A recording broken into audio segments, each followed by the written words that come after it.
6 months ago, my mother knelt before me, begging me to donate a kidney to my stepsister. Now, the night before my wedding, she knelt again, this time pleading for me to give my fiancé to her beloved stepdaughter. My biological brother slapped me across the face. Nia, how can you be so selfish? Don't you know she's dying? It's fine. In 2 months, I'll be dead too. Then everyone will finally be satisfied. On the eve of my wedding, my mother got on her knees, begging, Nia, please don't get married yet. Let Leon stay with Della for a while, okay? Della's depression has worsened since she found out about your wedding. Please, I'm begging you. I stayed silent. My brother slapped me hard, his face twisted with anger, veins bulging from his neck. I smiled bitterly and looked at them. Is it that anything Della wants from me, you expect me to give? First my kidney, and now even my future husband. My mother's eyes were red. Della is still young.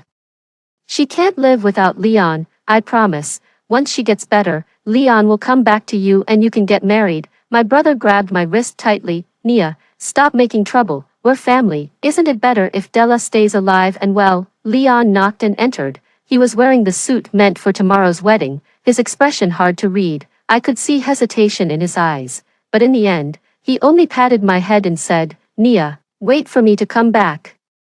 The three of them left in a hurry. I was left alone, feeling like a ridiculous clown. My wedding dress lay neatly on the bed. I glanced at the medical report I'd picked up the day before. It's fine, I thought. I'm dying anyway. When I'm gone, everyone will be happy, including my kidney, and now my future husband. Everything will be hers. My mother had already informed all the guests that the wedding was cancelled. Leon notified his family that the wedding was postponed, as the bride. I had no say in any of this. Just like 6 months ago, when Della needed a kidney transplant due to renal failure, the entire family was required to undergo compatibility testing. Normally, I was invisible in this family, but when the results came out, my mother, stepfather Duncan, and brother, uncharacteristically, prepared a lavish dinner at home to celebrate me. I'd never been treated like this before. It felt overwhelming, almost surreal, but no one remembered I was allergic to seafood. My mother smiled ingratiatingly. Nia, the results are out. You're a match for your sister. You can save her. I stared at the table piled with seafood, then looked up at the three of them. Do you remember that I'm allergic to this? My brother slammed his chopsticks down, his face full of anger. Nia, your sister is dying, and you're worrying about your allergy. My mother began to cry. Nia, you have to save her. Don't forget. Duncan has paid for your tuition and living expenses all these years. You owe him this. Rain poured down outside as my mother knelt to beg me. My brother glared at me in disgust, and Duncan watched me with hopeful eyes. I smiled weakly. Mom, if I donate my kidney, will you promise to stop asking me to give up everything for her? My mother hesitated for a moment before nodding furiously. I promise, I agreed. The relief on their faces was palpable. My mother rushed out into the rain, saying, Della is terrified of thunderstorms. I have to be with her. I was left alone in the house, staring at the seafood spread. Suddenly, memories of my father came flooding back. Before he died, my mother and brother adored me. My family used to protect me carefully. When had everything changed? 20 years ago, when my father passed, my mother remarried Duncan. He was kind and gentle. His daughter Della was lively and charming, loved by everyone. Meanwhile, I became withdrawn and quiet. An unlikable child in the adults' eyes. Over time, it felt like Duncan, my mother, and my brother, along with Della, formed a new family of 4. I was the outsider. Anything I liked, if Della wanted it, my mother would give it to her. Even my brother grew to favor the sister he shared no blood with over me. Della would cozy up to him, ride on his bicycle's back seat after school, while I followed behind awkwardly. She once said to me, your mom and brother are mine now. You're so unnecessary. When I teared up, she ran to my mother, hugged her, then turned back to stick out her tongue at me. I snapped out of my thoughts, lying on my wedding dress. Suddenly, excruciating pain tore through my body, forcing tears down my face. I curled up on the dress I'd picked out so carefully, crying like a lost puppy. The next day, I packed up and returned to the home Leon and I had shared. I texted Leon, we need to talk. His response came quickly, a selfie of him and Della. He smiled, carefree like the college boy I'd once known. His expression was relaxed. I knew Della had sent it. I called my mother, and she picked up. Her voice was dismissive. Leon is here with Della. She's doing much better now. I have to go. I'm taking her some soup. I threw my phone aside, stroking my dog, Coco. The little dog climbed onto my lap, sensing my distress, and rested its head on me, visibly downcast. I whispered, Coco, Mommy has something to deal with. I'll come back for you. I drove to the hospital. Duncan and my mother were doting on Della, peeling apples for her. My brother and Leon were playing video games with her, ignoring the pain. I opened the door and walked in. Della's expression darkened immediately. She clung to Leon, her eyes welling with tears. Sister, please let me have Leon. Leon quickly stood up, brushing her hand off. Nia, I was planning to head home soon. Duncan looked embarrassed but forced a smile. Nia, once Della recovers, the whole family will attend your wedding. Della suddenly screamed, clutching her head dramatically. My brother held her, soothing her patiently. Della, don't be scared. I'm here for you, always here. My mother pushed me out of the room. Why are you here? Don't you know seeing you upsets her? I looked her straight in the eye. Mom, do you even remember I'm your daughter? For a moment, hesitation flickered in her eyes, but then she shoved me away coldly. Nia, don't be unreasonable. Don't forget Duncan has supported you through school. You should be grateful, unwilling to give up. I held her hand. Mom, I'll repay Duncan every penny. She shut the door in my face before I could finish. I stood there, whispering to no one. Just don't treat me like this. Leon still pushed the door open and walked out, his eyes filled with guilt. Nia, there's nothing between me and Della. Her depression is very serious. I looked at the man I had loved for 7 years, from freshman year to now, and finally exhaled deeply. Leon, during the summer of my first year of grad school, when Della insisted on coming to our city for an internship, the pet monitoring at home caught footage of what you two were doing every day. His face turned pale, his fingers tightly clutching my sleeve. Nia, we didn't do anything. I nodded. Yeah, you didn't do anything. You played games together, watched shows together, took my dog for walks together. Even when she complained about me, you fell asleep on the sofa while she kissed you, and you didn't push her away. Nia, we're about to get married. Leon, we're not getting married anymore. I originally wanted to play dumb, but I guess pretending doesn't cover up the facts anymore. Della is indeed more likable. Everyone likes her, and I can't keep pretending, like those cute selfies she kept sending you, even though you never replied. But you were moved, weren't you? As I turned to leave, Leon suddenly hugged me. Nia, let's go home. 7 years of love. 7 years. At that moment, Della's face appeared at the window, and then she suddenly slammed her head against the wall. The violent sound echoed, and her head bled. She looked at me with a twisted expression and shouted, Nia, why do you want to take everything from me? Leon hesitated, released his hold on me, and turned to go back inside, avoiding my gaze. I knew, in that instant, our 7 years of love were over. The scolding voices of my mom and brother echoed in my ears again, cursing me, their words full of the most vicious insults. When they were angry, they had no hesitation in calling me the intruder. My brother pinned me against the wall, glaring at me in fury. Nia, can't you be reasonable? Are you an idiot? Why do you have to make the whole family fall apart? I looked at my brother and mom and said, don't worry, Leon is now Della's. Leon didn't chase after me. I drove home in a daze. I packed all my things and left the house where we had lived together for 7 years. It was laughable, even after 7 years with him. The things that truly belonged to me in that house could be packed into just a few big boxes. I was going to find Madeline, my best friend, who had gone to the grasslands to live freely for the past few years because she hated the city. When I called her, she was on the grasslands tending to her sheep. Madeline, I'm coming to see you. I've always wanted to see the grasslands. What's wrong, Nia? Nothing, Madeline. I'm already on my way. When Madeline picked me up at the service station, she gave me a big hug first. Nia, why have you lost so much weight? You're just skin and bones.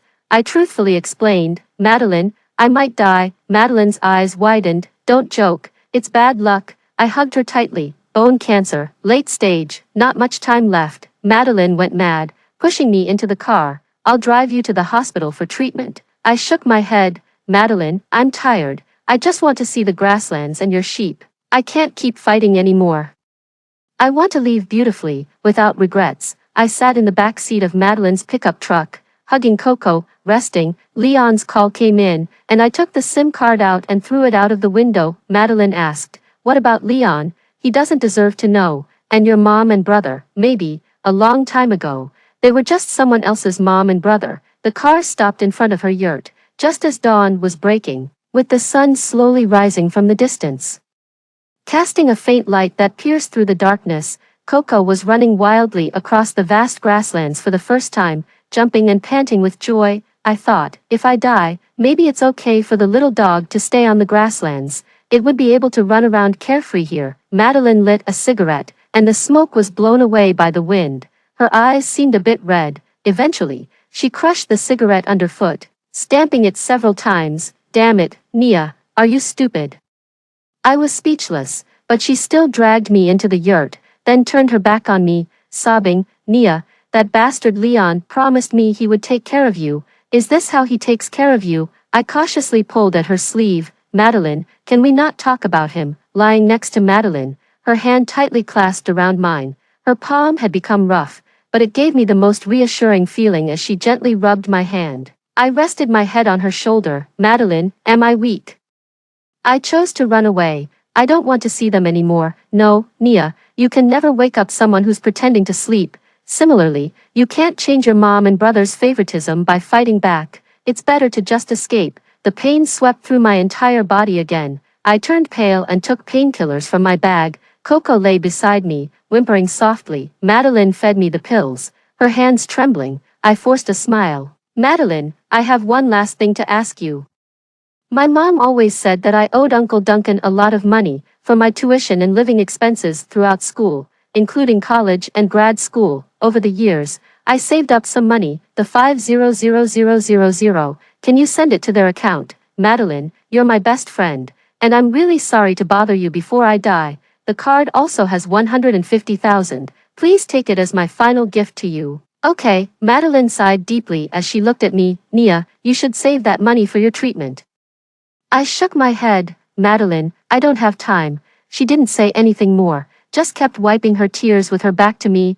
I hugged her from behind. Madeline, I'm sorry, you're my best friend, and if you think it's unlucky, I can die far away from here. Nia, you jerk. I have money, I have plenty of sheep and cows. I can pay for your medical expenses. Let's treat you properly. Okay. I rubbed her hair, tears welling in my eyes. Madeline, do you know, right now, even standing is painful for me. I want to die beautifully. I don't want to go through chemo. I don't want to lose my hair, and I don't want to die in that city with them. Madeline no longer insisted that I go see a doctor. That day, she sat on the grassland for a long time holding my medical report. I could hear her crying uncontrollably outside the yurt while I sat inside. She transferred the money from my card to Uncle Duncan's account. My mom, rarely, called her. Is Nia still being difficult? She went to find you, right? I'm relieved. Tell her we received the money, just in time to use it for Della's treatment. Madeline couldn't help but sneer. Auntie, if Nia is dying, will you watch over her like you do with Della? My mom's voice became sharp. Madeline, tell Nia not to nitpick with Della. Madeline retorted. Auntie, do you think Nia's kidney isn't enough to repay you for raising her all these years? There was a pause on the other end, then my mom hung up. I knew her well. She was a true mother only when it came to Della, showering her with love and care. When it came to me, she only ever pushed me to grow up and not to bicker with my sister. She never had any other words for me, even when I got into a prestigious school. She merely glanced at the acceptance letter and said nothing else. She was only concerned because Della couldn't even get into college. She was afraid of upsetting Della, but it was okay. I had grown used to it. Madeline drove me around the grassland. The green grass stretched endlessly, and when we stopped, we sat at the back of the pickup truck while Coco ran wildly around us. I rested in Madeline's arms. Madeline, when I die, scatter my ashes here. Next year, this grassland will be even more lush. Madeline didn't respond. She took a candy from her pocket and shoved it into my mouth. Let's not talk about that, okay? Madeline started crying again. I asked the doctor, if the patient doesn't have a strong will to live, the disease progresses quickly. You donated a kidney half a year ago. You only got sick in the last few months, didn't you? I patted her. Madeline, I really don't have the strength anymore. Madeline hugged me tightly, and suddenly, many childhood memories rushed back. Madeline, do you remember, when my dad passed away? Many people bullied me, calling me the kid without a dad. Only you stood up for me, protecting me. Madeline didn't say anything, only sobbing. Her tears landed on my forehead, but I kept talking. Back then, you protected me, and before I die, I have one last gift for you, Madeline. I named you as the beneficiary of my critical illness insurance. You have to live well. Madeline broke down. Nia, have you even thought about what will happen after you die? I wiped her tears away. Silly, you love this grassland the most, don't you, when you come here? You'll definitely see me and my dog. Coco is a very good dog, just a little picky about food, doesn't like dog food, only likes the food I make for it. I'll teach you how to care for Coco. I trust it will be happy here with you. I looked at Coco, who was happily running and panting, smiling at me. It's good, it can be here. Such a good dog. Madeline hugged me tightly, desperately pleading, Nia, please don't do this, don't do this. Let's go get treatment. I don't want your money. I'll take you to the hospital, please. If you're not here, what use do I have for all that money? I can't take care of your dog by myself. A dying person doesn't need to waste money on themselves. I looked at Madeline seriously. Madeline, I don't want to waste time anymore. Let me go gracefully in my final days. Okay. My nose started bleeding, and she hurriedly tried to stop it. Then she suddenly stood up, exclaiming, why isn't it the bad people who die? She drove me back to the yurt. The moon was shining, and the lambs were settling down for a rest. I opened my phone. I saw Leon's message. He knew my backup number. The messages were erratic. One moment he wanted to break up, the next he begged me not to leave. I didn't need to think. I knew it was all Della's doing, until a familiar number appeared on the screen. It was my brother. His voice was awkward, but he spoke up. Nia, Della really likes Leon. Could you? I didn't wait for him to finish and immediately replied, brother. I promise, I won't hold on to Leon. If Della is capable, Leon will be hers. He sounded impatient. What do you mean by that? The pain in my body made me weak, and I forced a smile. Brother, do you remember, when Dad was still around, you always ran around behind my back? Brother, I gave the money to Uncle Duncan. Can he give me back my mom and brother? My brother sounded shocked. Nia, what's going on? Where are you? I suddenly felt relieved. I whispered, Neil, I gave them the money. My kidney, and my boyfriend. I should be clear now, right? Mom won't call me ungrateful anymore. Brother, are you still angry that I don't care about my sister? It's all hers now. Nia, where are you? Neil, if I could choose, I wouldn't want to be Nia. I hung up, and the pain hit again. I looked at Madeline, who was feeding Coco nearby. No, I couldn't let her worry anymore. I forced myself to stand up and walk toward her. But I collapsed again. When I woke up, my vision was already blurry. I knew, my cancer had spread, and my body was failing. Even worse, I had incontinence, cancer metastasis, weakness, blindness, and incontinence stripped away all my dignity. Madeline came in to change my clothes, but she said nothing. In less than a month, she had been worn down to a shadow of herself. She walked in with Neil, his eyes red, showing signs of having been beaten by Madeline for my sake. I was stunned. I really don't have anything left to give Della. Neil, can you stop pushing me? Can't I die in peace? The man, almost 6 feet tall, suddenly kneeled beside the bed and cried like a child. He wiped his nose and tears, inching closer to my bed. Nia, let's go home. Let's go back and treat your illness. Okay, I won't be with anyone else again. You're my sister. How could I? I pushed him away. Neil, please stay away from me. He reached out to touch me, but I dodged him subtly. He froze for a moment, then suddenly asked with red eyes, does it hurt a lot? Is it really painful? Nia, come home with me. I suddenly broke down. All the pretenses of these days turned into the most monstrous face. I cursed him madly. Neil, I'm dying. Stop pretending to be the good guy. If you really see me as your sister, then don't make me see you again. Madeline pulled him out, and I returned to my quiet state. Madeline wiped her eyes and said, he came here on his own. I chased him away. Don't get angry. I don't know what Madeline said to Neil. But he didn't appear before me again. Day after day, the pain was unbearable. Even painkillers couldn't help. I gritted my teeth and endured the excruciating pain, only daring to quietly cry out when Madeline wasn't in the yurt. Coco no longer liked running around. It became even more clingy, always staying by my side. I endured the pain, feeling every joint in my body aching unbearably, but still, I got up and played frisbee with Coco. I threw the frisbee far into the distance. But Coco didn't move. It just lay beside me, holding my leg. I rubbed its head and said, "Don't you want to make mommy happy? Go, pick it up, good boy." Only then did Coco run towards the frisbee, but it kept turning its head, afraid I would disappear. That's how it was. "Coco, you must learn and not to look back." I lied to Madeline, telling her that the painkillers were working, that I could slowly stand and walk. She believed me. Thinking my condition was improving, Neil didn't come to see me anymore. But I still saw snacks and nutritional supplements often left outside the yurt, along with a set of Barbie dolls I had longed for as a child. I remembered that back then, Uncle Duncan had bought just one set with 4 dolls, 2 for me, 2 for Della, but Della liked all 4 of them, without a second word. My mom put all the dolls in Della's room. She even scolded me in front of Uncle Duncan, saying, "Do you think it's easy for your uncle to support you all through school? And you still want to play with dolls? If you have the ability, buy them yourself when you grow up. Stop fighting with Della." Madeline hesitated.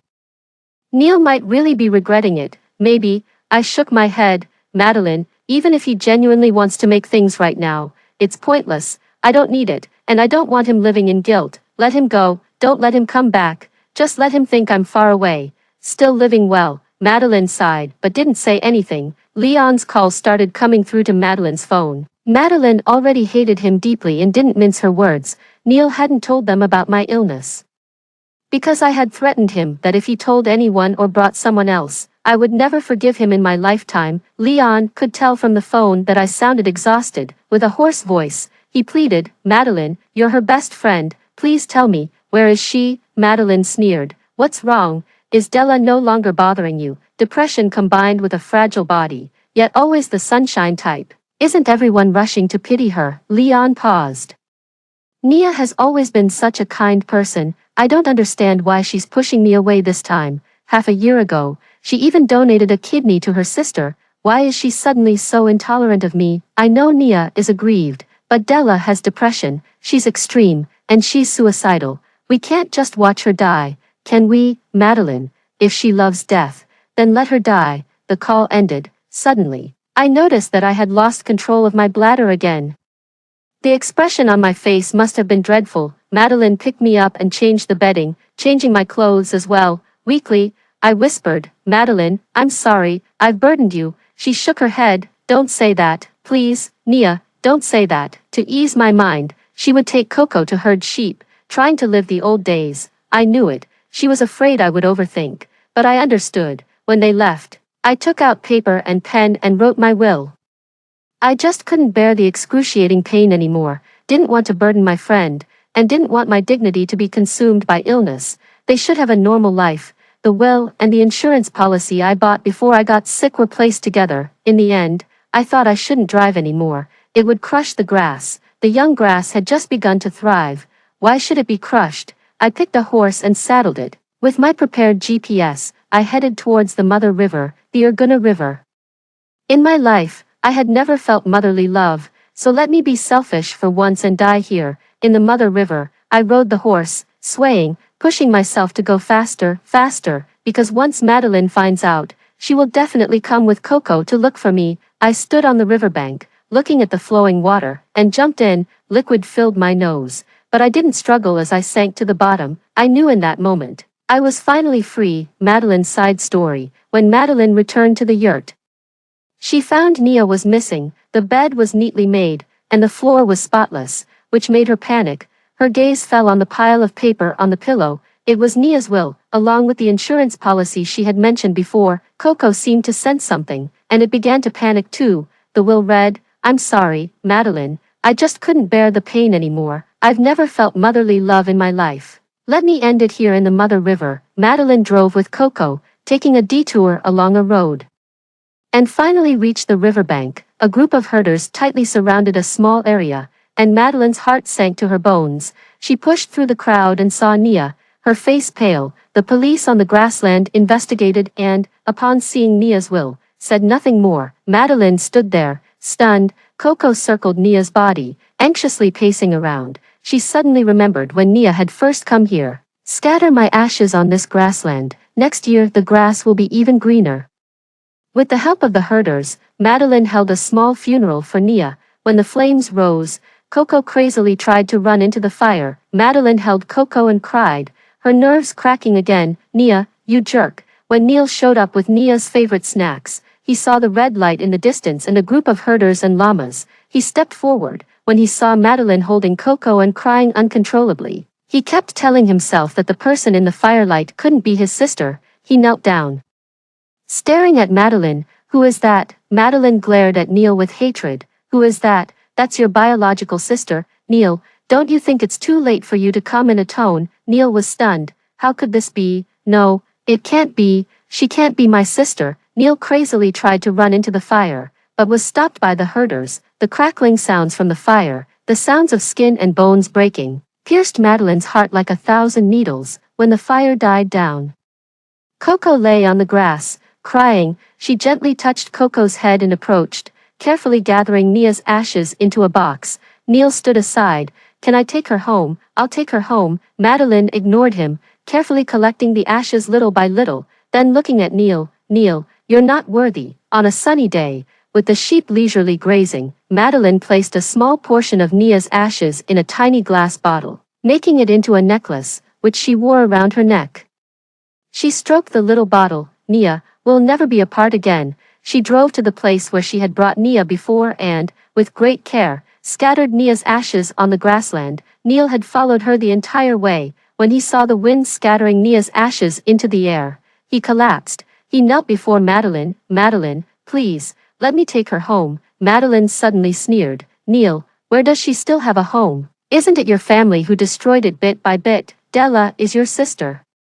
Nia doesn't want anything to do with you." Neil sat on the ground. Madeline said, "Nia said she wanted to be scattered here on this grassland, so that next year the grass would be greener." Neil crazily grabbed a handful of ashes and ran away. Madeline froze for a moment and muttered to herself, "Nia, they will have their comeuppance in the next life. Don't be family with them again." Neil extra. Neil carefully held the urn, gently placing the ashes into the pink urn he had prepared in advance.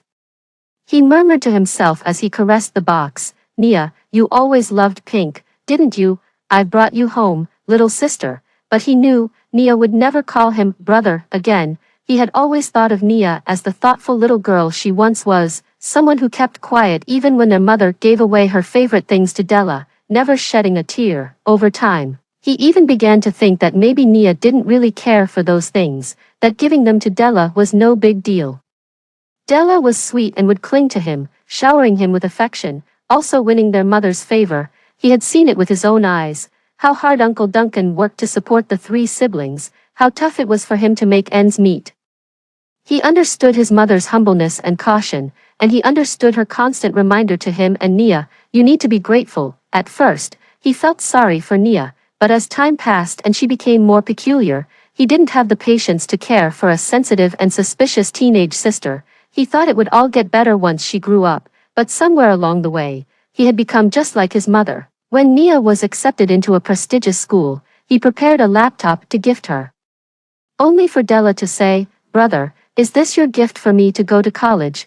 He just nodded. He hadn't failed to notice Nia's disappointed gaze, but he convinced himself it didn't matter, there would be other opportunities. When Nia succeeded in her postgraduate studies, he bought her an iPhone 12, but before he could give it to her, Della found it. "Brother, is this for me?" Della asked. For the first time, Neil refused Della. "This is for Nia. She got her postgraduate recommendation."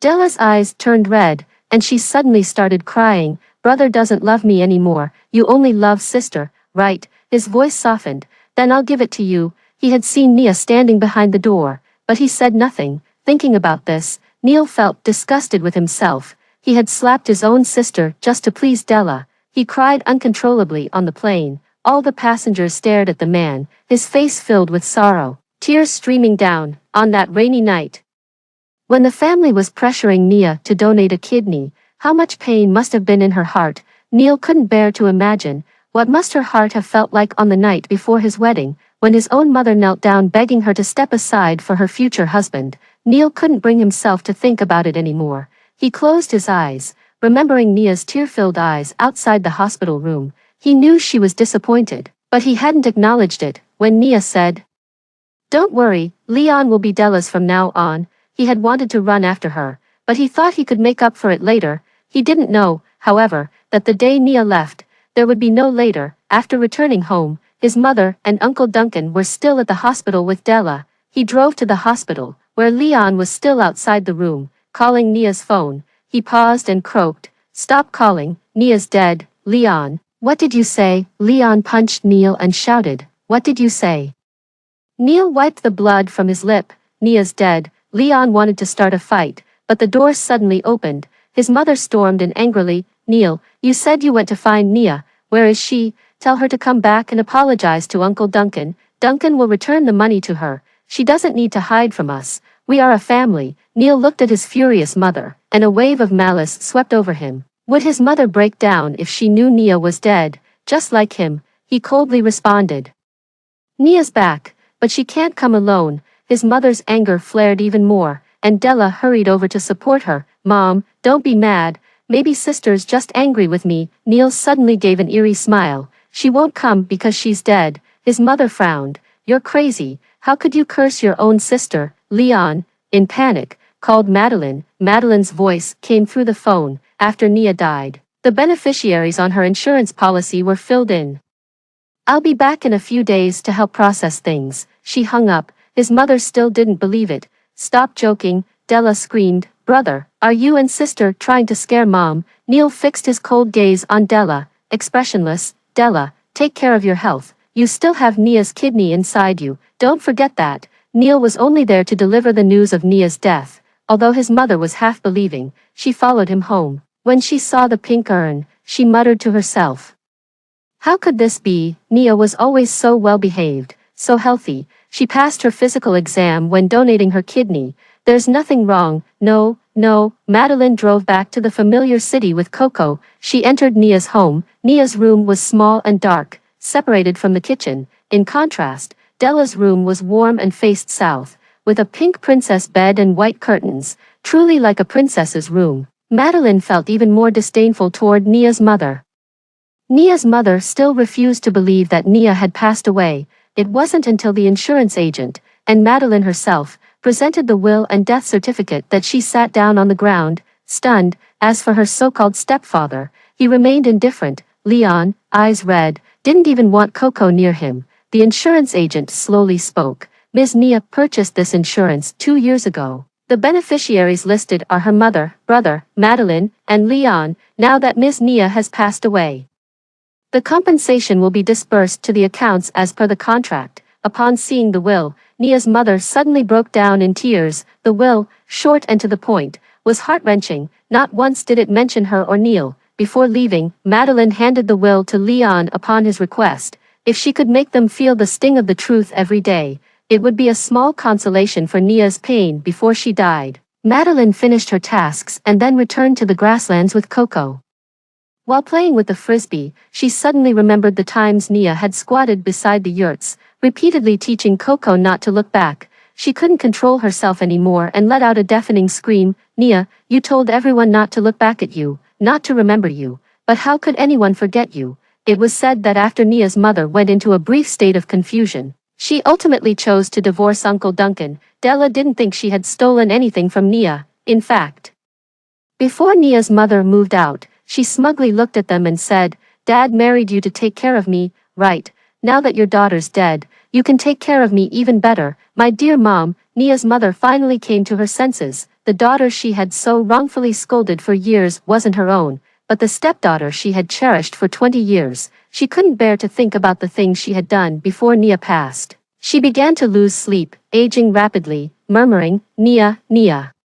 Come see how Mom's doing. Mom will buy you your favorite dolls. I'll decorate your princess room." "Okay." Leon went to teach in the countryside, disappearing without a trace. Neil became a doctor at a top-tier hospital. Every day, he would monitor Della, until Della couldn't stand it anymore. "You're not my brother anymore. Why do you keep staring at me?" Neil coldly stared at her. "Because you still have my sister's kidney inside you." But all these attempts at atonement came too late, too late. Nia's letter. "Dear Madeline, I'm sorry for burdening you for over a month before my passing. I couldn't bear the thought of my dignity being consumed by illness. And I didn't want you to be overwhelmed with endless laundry and soiled clothes. You went to the grasslands seeking freedom, yet I selfishly sought you out. I had hoped to die far away, but just before I left, I saw the grasslands. the mother river, and thought of you. In my life, I have never felt the warmth of a family, a mother's love, or a brother's protection, but I did receive the most precious friendship in the world, the beneficiaries of the insurance, along with the card I left behind. I leave to you. There are still a few things I need to ask of you. Coco, the little dog I've raised for 4 years, I found her while passing by a pet shop. She caught my attention by jumping in the window. The shopkeeper told me that she wasn't good looking and was being sold at half price, so I took her home. She has been with me for a long time, very well behaved, never damaging anything, just greedy and not fond of dog food, only loving the nutritious meals I made for her. Now I leave her to you. The recipe for the dog food is written on another note. Please take good care of her. The grasslands are free and wild. She will be happy there. Also, I hope you won't be sad for me or feel sorrow because of me. Lastly, if Leon comes to find you, please tell him that we never had a marriage certificate binding us. He is still a free man. Don't let moral condemnation stop you from seeking other directions in life. I was already ill. Yet I selfishly wanted to hold a wedding with him, but life always has its regrets, and I don't feel any sorrow. Madeline, please live freely on my behalf. Don't be sad for me. The river of the mother river might be warm. I hope that in the next life, I will not encounter my former family, and instead, I will have loving parents and a caring brother. Madeline, please don't cry. After hearing the story above, what are your thoughts? Feel free to share your opinions in the comments section. If you liked our video, please give it a thumbs up, subscribe, and share our channel. See you next time.